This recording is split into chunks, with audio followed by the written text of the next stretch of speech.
The walls have ears, and your home shares your fondest memories. These are just a couple of rather meaningless things my grandmother used to tell me when I was a little girl. However, those words were the first thing that came back to me as I was fighting amnesia. Nobody had a clue why, and quite frankly, everybody was so happy that I was regaining my memory that nobody seemed to care about anything else. I didn't care either, not at first anyway. My amnesia was caused by an awful car accident, which I was lucky to survive, even though I've been suffering from temporary amnesia for quite some time.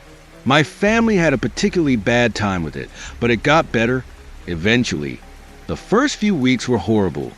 I couldn't recognize anyone, kept crying myself to sleep, and just felt overwhelmed by all the people trying to talk about who I was and what happened to me.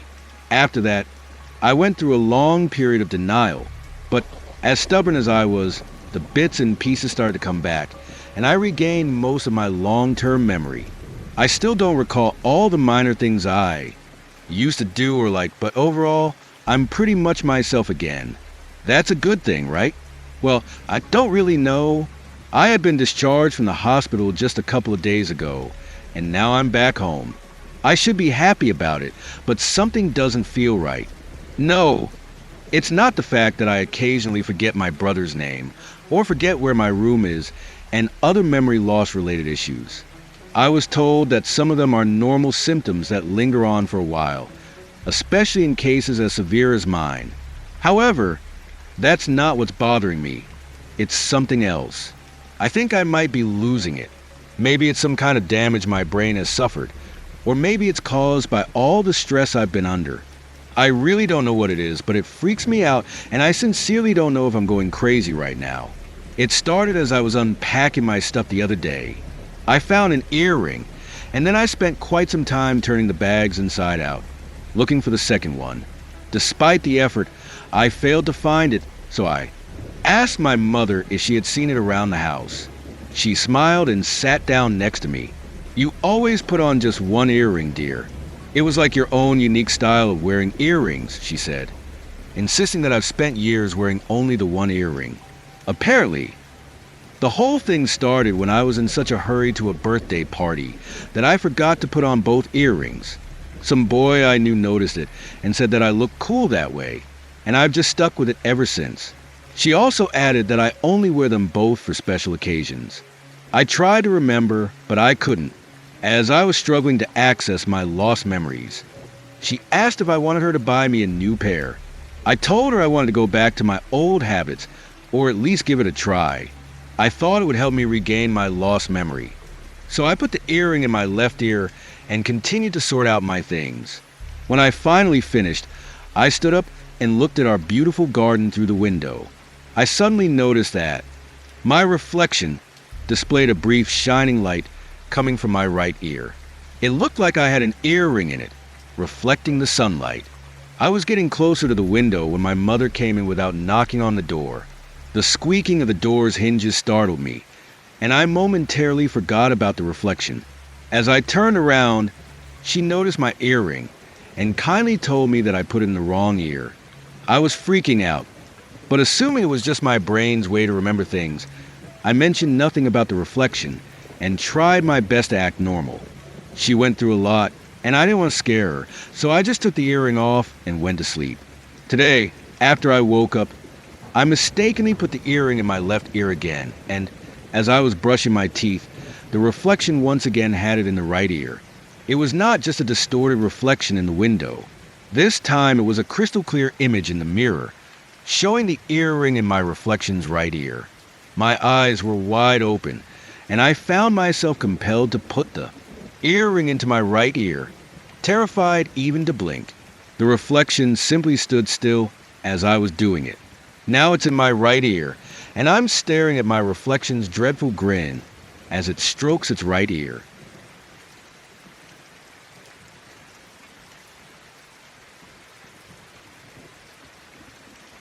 A few weeks ago, I went on a school trip to visit a couple of museums in the capital, so we had to spend a few nights at a hotel. It was bound to be just another boring experience, but that time it was not the case at all. On the first night, When we got back to the hotel, I met Nicole, a girl from another school that was visiting the same places as us. Her room was right next to mine, so she introduced me to some of her friends, and we got along pretty well. After a couple of hours, I went back to my room and got ready for bed. It was almost midnight, and as I was brushing my teeth, I could hear the girls laughing. So I put my ear against the wall and tried to listen using the glass resting on the sink. I couldn't quite make out what they were saying, but it sounded like Nicole and her friends were murmuring and giggling. I assumed it was just some good old-fashioned gossip and went to sleep. The following day, when I met up with Nicole and the crew, I asked her about the previous night. She said they were playing the Bloody Mary Truth or Dare game. It's like playing Truth or Dare by spinning a bottle, but with a twist, she said. Basically, if you chose truth, you'd have to share a personal secret about yourself. Otherwise, you would be dared to say Bloody Mary 3 times while staring at yourself in the mirror with the lights off, only having a dim flashlight pointed at your face. It is said that if you complete those steps, Bloody Mary will come and take your soul or some nonsense along those lines. Another important rule was to record yourself while you completed said ritual. I laughed about it and asked if I could join in, and she naturally invited me to come back to her room around midnight and play with them. After yet another exhausting museum tour, it was finally time for the game. Once we were all back at the hotel, I changed clothes as fast as I could and rushed to Nicole's room, eager to have some fun after such a boring day. After a few quick turns and witnessing Nicole scaring some of the other girls, it was my turn to take the flashlight to the bathroom. I said the name twice without any hesitation. However, when I was about to say it for the 3rd time, a cold chill went down my spine and I almost turned on the lights. Then I heard Nicole calling me a chicken, so I just shouted Bloody Mary at the top of my lungs. I could feel myself clenching my teeth as soon as I uttered the words, as if I was getting ready for Bloody Mary to come, or, most likely, just Nicole trying to scare me. To nobody's surprise, nothing happened, and we carried on with the game for a couple of more rounds before going to sleep. 3 weeks have passed since that night, and I have gathered some friends at my house to teach them the game. Some of them are real scaredy cats, but they're too proud to admit it, especially the guys. I think we'll hear a few screams tonight. I can't wait. We're about to start the game, and I offer to go first. I wonder if somebody will try to scare me, and quite frankly, I kind of want them to. The rush of adrenaline, and the silly look on one's face when they get scared of their own reflection is quite something. As I enter the bathroom with the lights off, I proceed to say the name 3 times. After a few seconds, I hear my friends complaining that they didn't hear me, so I just say it again 3 more times. After a brief moment of silence, I notice a slender figure behind the shower curtains. It looks a bit like my little sister. She's rather short for her age and has long wavy hair. I bet she's trying to scare me. The other kids waited for about 5 minutes before checking in on their friend. They turned on the lights and she wasn't there, but the window was wide open. So they all laughed and thought she ran outside to scare them by knocking on the door. Her sister picked up the phone and replayed the recording. After the 6th Bloody Mary, a dark silhouette of a girl appeared to come out from behind the curtains. As she got closer to the mirror, dark red streaks could be seen on her face, almost like she'd been crying blood. A couple of seconds later, the phone just turned itself off, and so did the lights.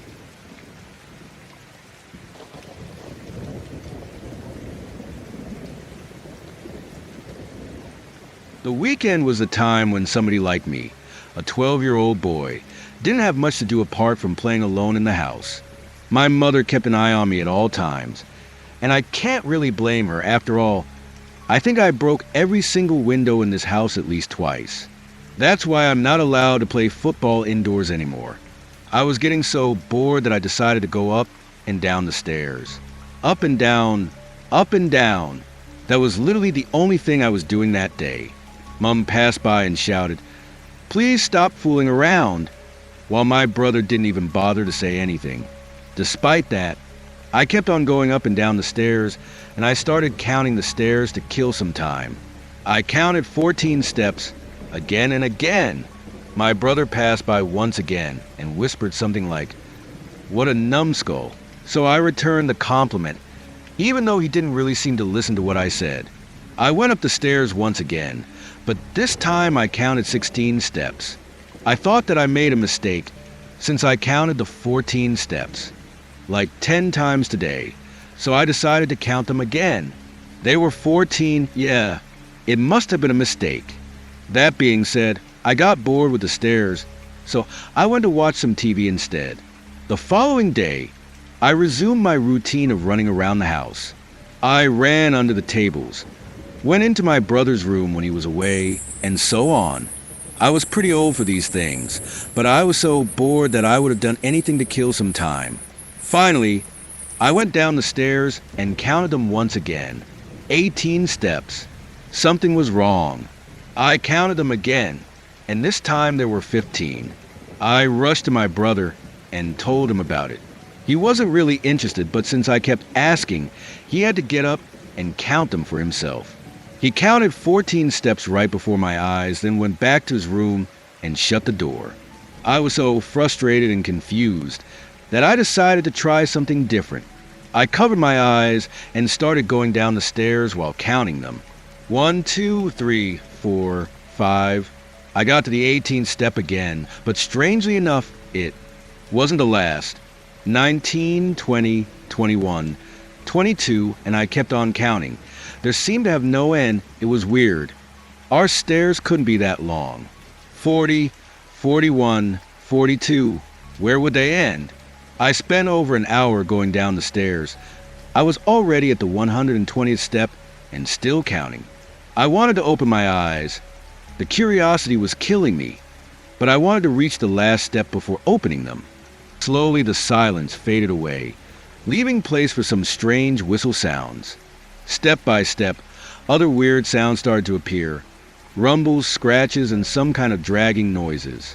The sounds were stronger and clearer with each step I took.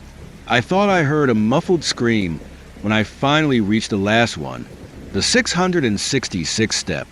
I just froze, feeling like my throat was being choked by some kind of pressure. The sound stopped as soon as I reached the last step. I wanted to open my eyes, but I was afraid of what I would see. It was very hot, like the heat coming out of an oven or a very hot summer night. I was struggling to breathe. I was too scared to open my eyes, so I just walked around whilst feeling the walls with my hands. I reached another set of stairs going up. I wanted to get out of that place, so I just went up. As I started climbing, the sound started again. I went up one step at a time, counting them, and naturally, the last step was the 666. I kept going forward, feeling more tired and exhausted with each step I took. It felt like I was getting weaker with each step. As I kept walking, I stumbled across another set of steps that were going down again. I was freaking out, so I decided to finally open my eyes. Everything was red. I then looked down at my hands, and they were full of wrinkles, like the hands of my grandfather. Terrified, I rushed down the stairs, and at the end of them, there was no other way than up. Every time it was the same, up and down, up and down. I went up and down countless times until my weak and fragile body finally collapsed on the ground. I slowly fell unconscious as I felt something dragging me by my ankles down a set of stairs.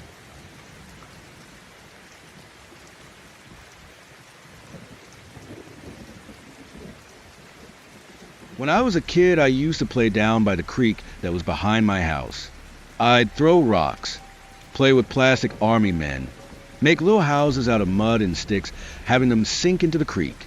On a particular hot day in July when I was about 9, I was sitting by the edge of the creek. I had my feet in the water, trying to cool down as the day was unbearably humid. I had my eyes closed and didn't hear her walk up.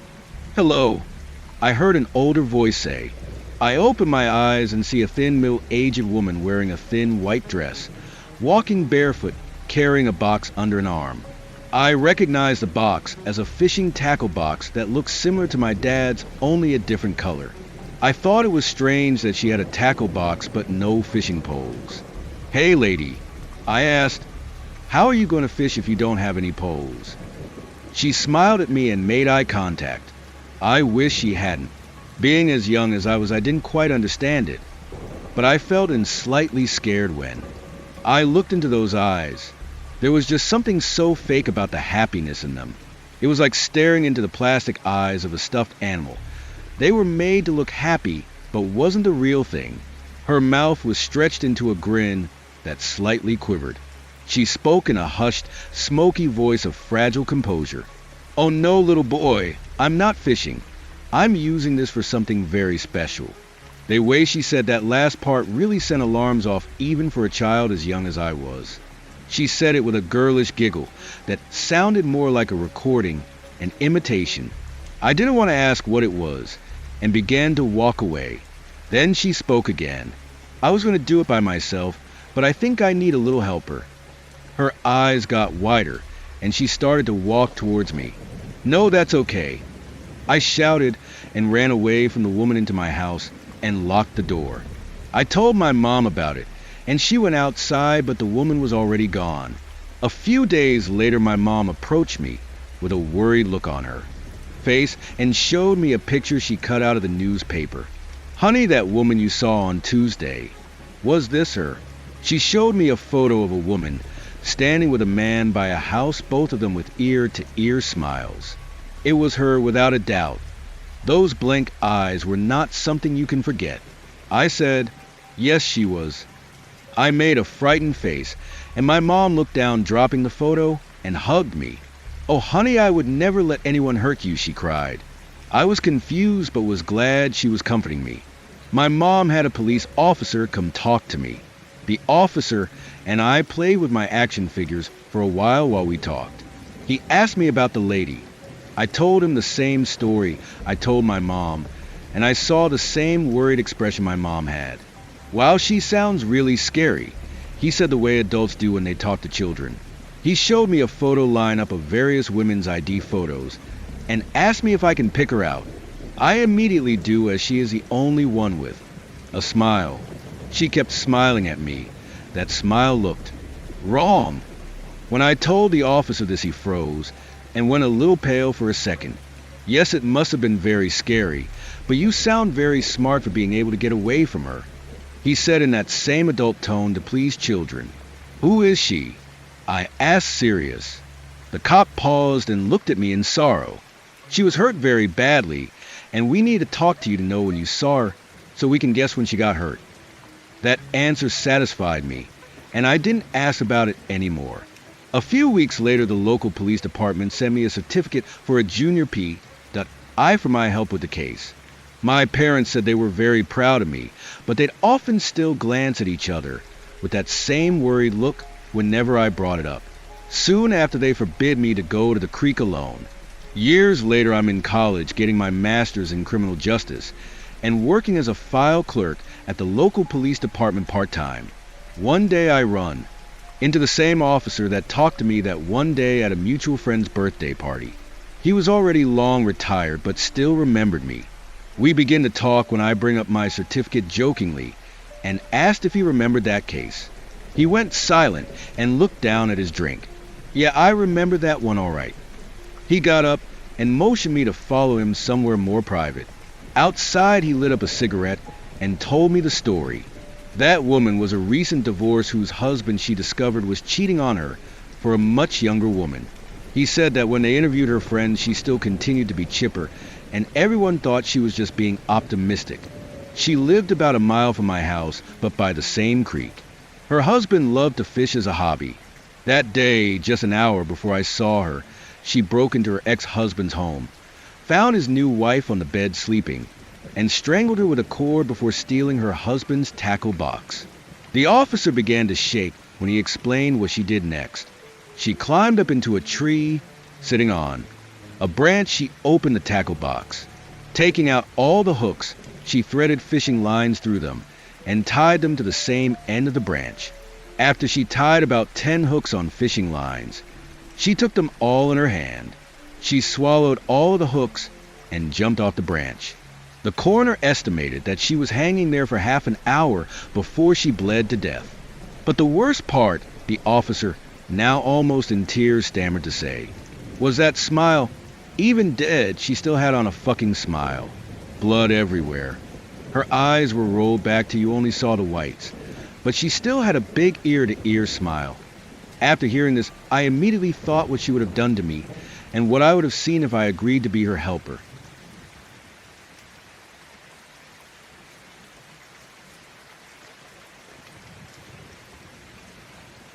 Eight years ago, during the week before Halloween, some friends and I decided to tell spooky stories around the campfire.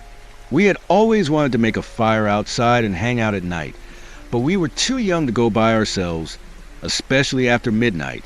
That year things were different. We were no longer children, we thought. So we somehow convinced our parents to let us stay out late. We didn't tell them about the fire, obviously. Once we all gathered in front of my house, we only had to think of a good place to hang out, so that our parents wouldn't find out about the fire. We ended up making the fire near a small dirt road out by the forest, leading straight to the riverside. The setup was great. A creepy forest, the sound of the river flowing, crickets chirping, and the scary sight of an abandoned stone house in the background. It was a rather warm night for that time of the year, and the moon was shining over the forest, casting strangely shaped shadows on the walls of the abandoned house. It was quite unsettling when you caught a glimpse of a moving shadow out of the corner of your eye. By the time we had finished making the fire, the moon had moved slightly, and the shadows were gone, a thing which brought us a bit of relief. We found a slab of stone next to the river, and we used it as a makeshift stage in front of the fire for the storytellers to stand on while narrating their creepy tales. We took our flashlights out of our backpacks and started. A few stories in, it was finally my turn, so I grabbed my flashlight and headed towards the stage. I had just started my scary story when, all of a sudden, it was freezing cold.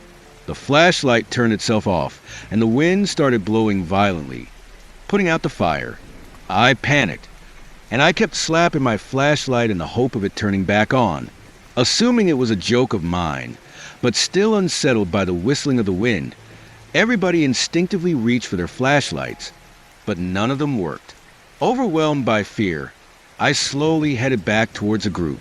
The light of the moon was no longer visible either. It was like something just filled the area with darkness, or rather sucked all the light out of it, if that makes any sense. As I was walking without being able to see anything, I tripped on a rock and fell on the ground. The flashlight fell right next to my face. As my friends approached me, the flashlight suddenly turned back on, illuminating the front of the abandoned house. That's when we saw it, a little fair-headed doll, its pigtails adorned with red dotted ribbons, all covered in what looked like blood, was standing on the window ledge. We all freaked out, and the girls started screaming when the doll simply fell out the window for no reason whatsoever, followed by a weird metallic screech as it hit the ground. We had no choice but to grab our backpacks and run home. After a few days, a couple of older friends of ours came with us to investigate the house. They were clearly amused by our silly ghost story and didn't take us seriously. We've searched for hours, yet we found nothing there. However, when we were walking down the path leading to our abandoned campsite, we saw a trail of dried blood drops leading just off the main path into the thicket. The droplets grew farther and farther apart, and we eventually lost track of them. Shortly after that, a wolf howled at the moon, and judging by its loudness, it seemed to be quite close. As we were rushing back to the path, one of our older friends tripped over something and fell face first into the dirt. We saw a red, dotted ribbon next to his face, quite similar to the ones the doll had. As we dug through the hard gravel, we came across a hand, a little girl's hand, covered in dry blood.